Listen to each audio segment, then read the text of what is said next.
Look up. You pass under them every single day.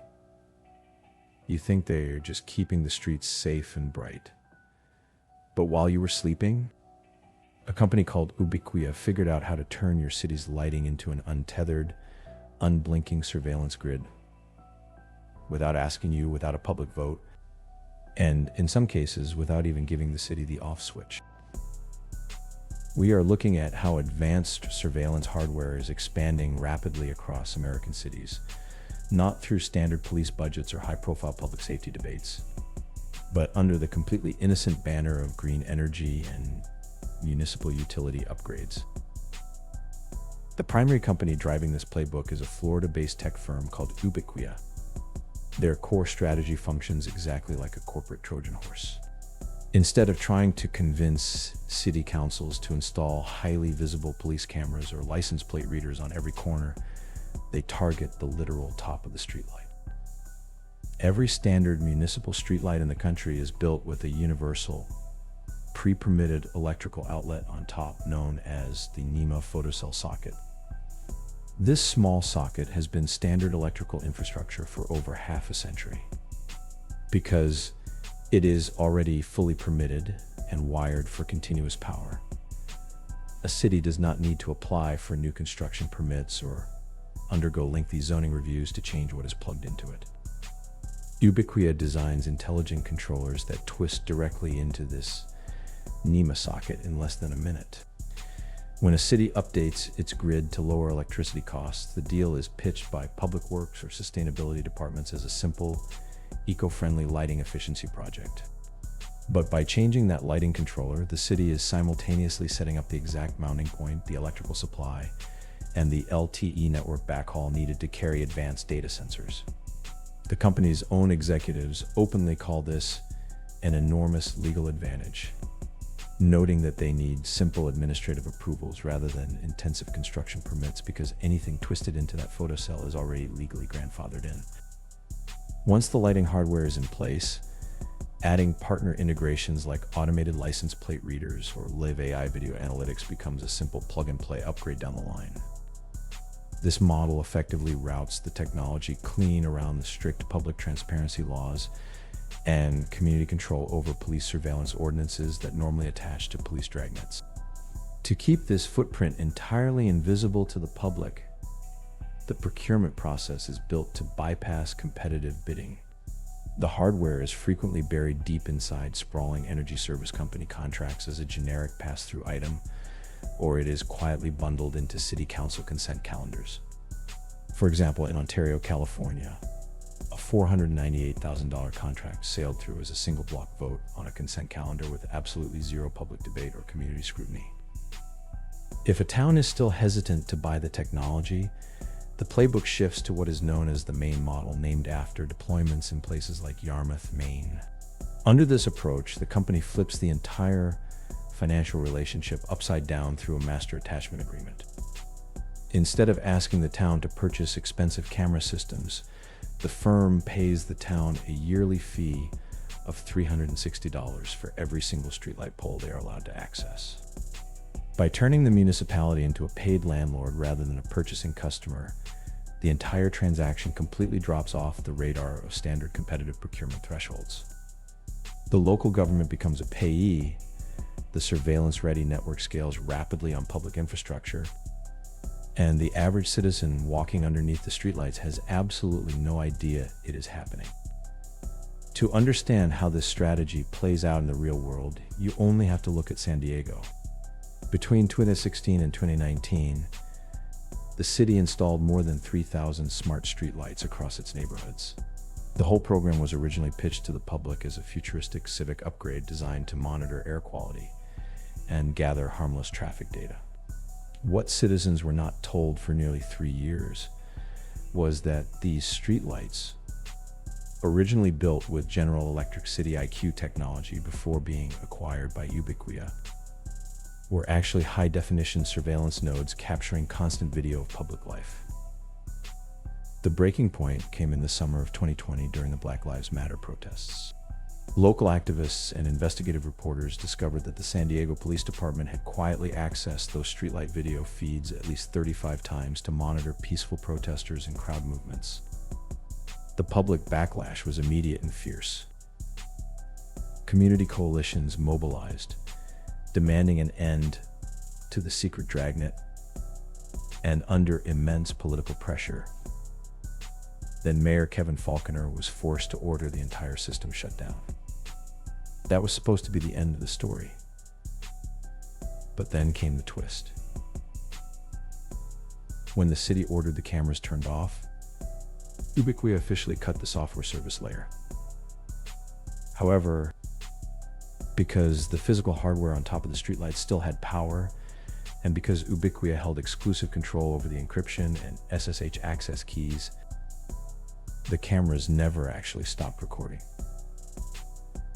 Behind the scenes, executive leadership at Ubicquia even offered to keep maintaining the footage over to the police department for free, completely subverting municipal authority while the public believed the lights were dark. San Diego residents fought back by passing the Transparent and Responsible Use of Surveillance Technology, or Trust Ordinance, creating strict oversight, and establishing a citizen-led privacy advisory board. When a new deal was brought forward to bring back the streetlight network using Ubicquia hardware integrated with Flock safety license plate readers, the privacy advisory board evaluated the proposal and voted unanimously 6-0 to reject the contract. Yet despite that clear recommendation and intense community objection, the San Diego City Council overrode its own privacy board and pushed through an $11.66 million sole source, no bid contract for 500 new Ubicquia smart streetlight nodes.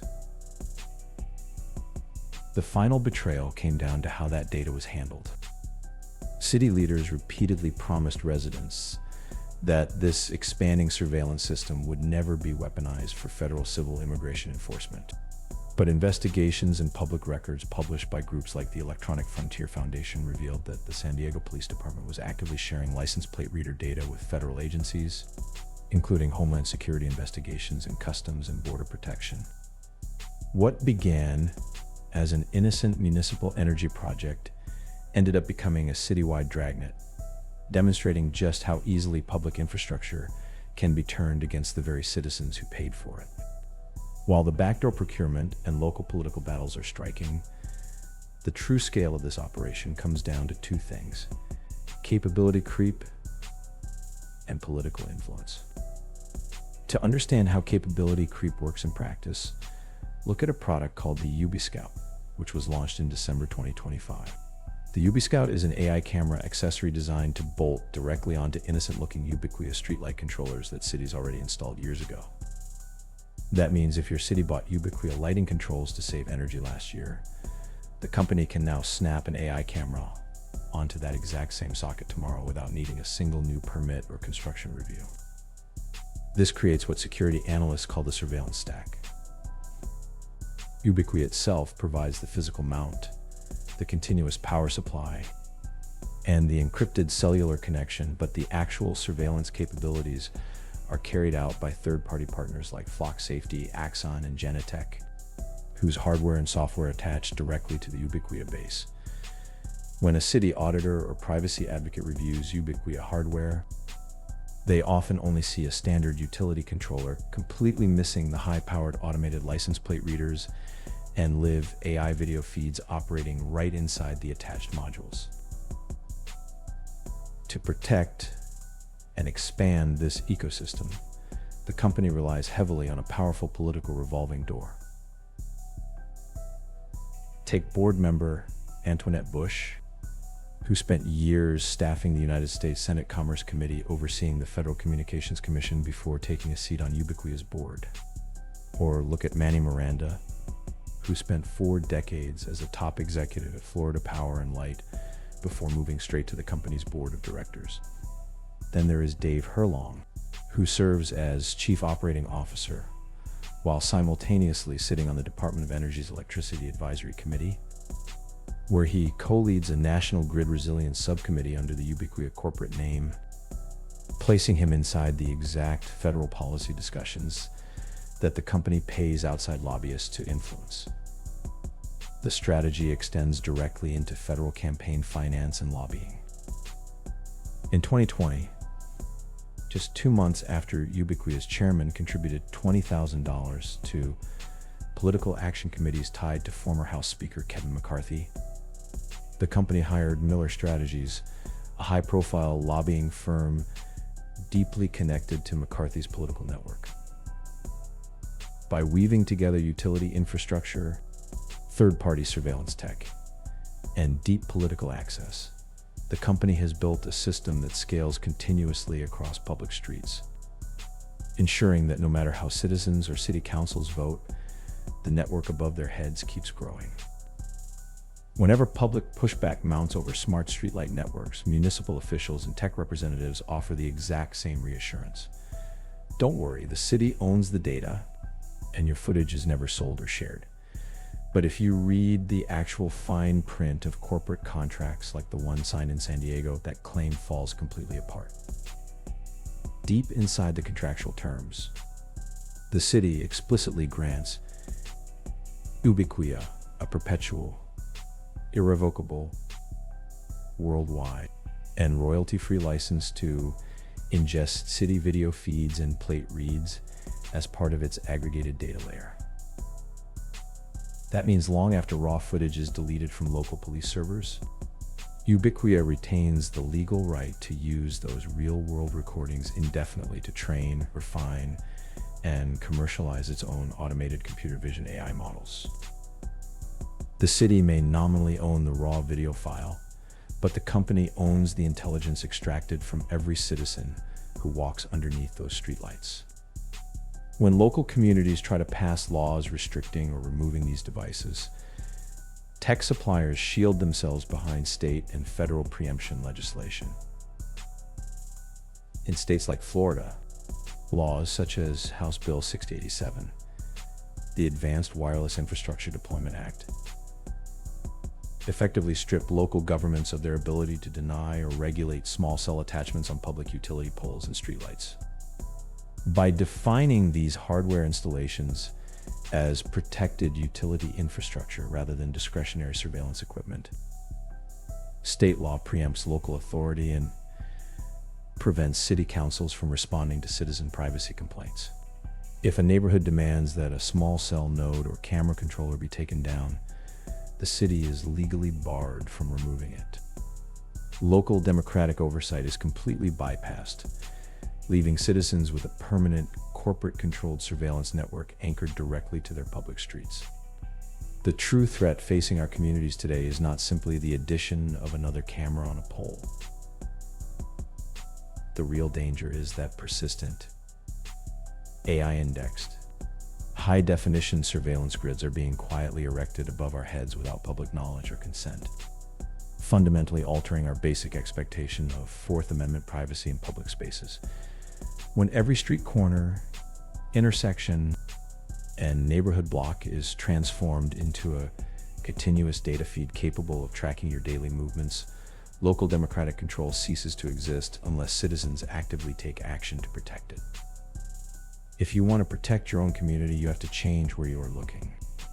The most critical lesson from this entire playbook is that you cannot just monitor police department budgets or crime initiatives. You have to watch your city's public works, sustainability, and energy departments, because that is where the Trojan horse enters your hometown.